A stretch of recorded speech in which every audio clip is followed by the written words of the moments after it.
they're queer, they're here and they're not going anywhere and they just love it.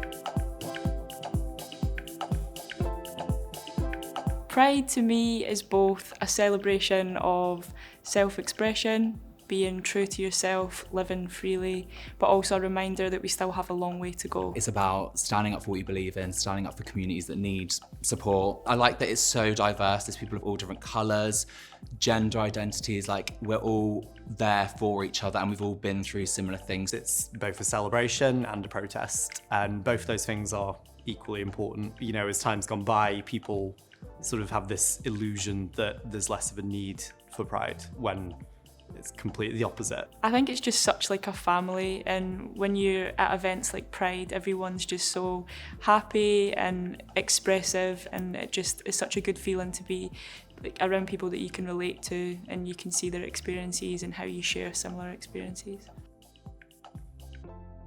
What makes me feel fantastic is going out on nights out and being able to go to safe spaces like gay bars and just being able to be yourself, wear what you want to wear. Like if I go out in a corset, I'll go out in a corset and own it. I love kind of how I present myself to the world. I think I've reached a point in my life that I am relaxed and I'm the most authentic version of me that I've ever been. I dabble in drag occasionally. That's definitely one way of doing it. When I was younger and trying to sort of find myself, there was always a lot of pressure to just like try and fit in, wear things that are like super feminine. I'm not the most super feminine girl. Yeah, I sort of found myself through fashion and just found things that I felt comfortable in, that I wanted to wear. You think you're wearing something that's over the top and then you see something in someone else that is so over the top and you're like, why don't I think of that? I like a lot of horror / bondage style fashion, so I like a lot of leather, a lot of mesh, PVC. It's just so diverse, like people wear and be exactly who they want to be. Like there's no judgment, they're queer, they're here and they're not going anywhere and they just love it. I was very fortunate. I was surrounded by a lot of like positive reactions and experiences. A funny one that sticks to mind is my mum thought when I was building up to try and tell her, she said, "Megan, are you pregnant?" And I thought, you couldn't have been any further from the truth, no. The whole coming out, I mean the drama of coming out, my God.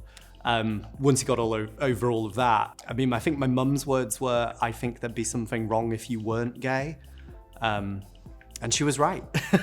So I joined the community probably around the age of 16, but I was in Cornwall at the time, and as you can imagine, it's very only gay in the village. You do feel quite alone in that respect, but then I went to uni up in Manchester, and oh my goodness gracious me, I literally, the first night out, I started walking up to Canal Street and I saw the GAY sign, and I was like, oh my God, I'm home. I'm home, like I'm with my people, and then, yeah, ever since then I haven't left. So the advice I'd give to my younger self is, you will feel so much better when you stop caring what people think. Just do you, you'll be fabulous, you'll be amazing. Just by being me. I don't care what anyone says or thinks about me, I'm just always myself. Just looking back to when I was growing up and now, like how fully comfortable and confident I am within myself. I think I would tell myself to just give up on this idea that you're gonna fit in and that you should fit in for a start.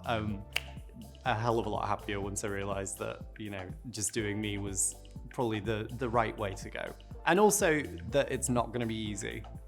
It's not going to be easy, but there is a pretty fab light at the end of the tunnel.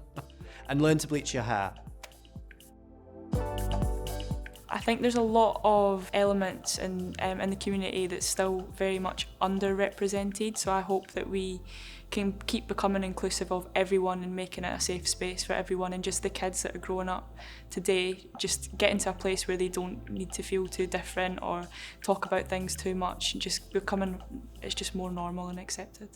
I know that some members of the community don't feel as accepted, which I think is really sad, because it's like a community that everyone in the LGBTQ+ spectrum should feel safe in and protected, but they don't always. So I think we've got a lot of work as a community to do in that respect. You know, there's a good 1/3 of the world that is really inaccessible for openly gay people to even so much as visit. So, you know, when you remember that, I think this idea that, you know, we're almost there is a pipe dream. But on top of that, I don't think it ever should arrive at that point. Like, ultimately, this is a part of my identity and I love it.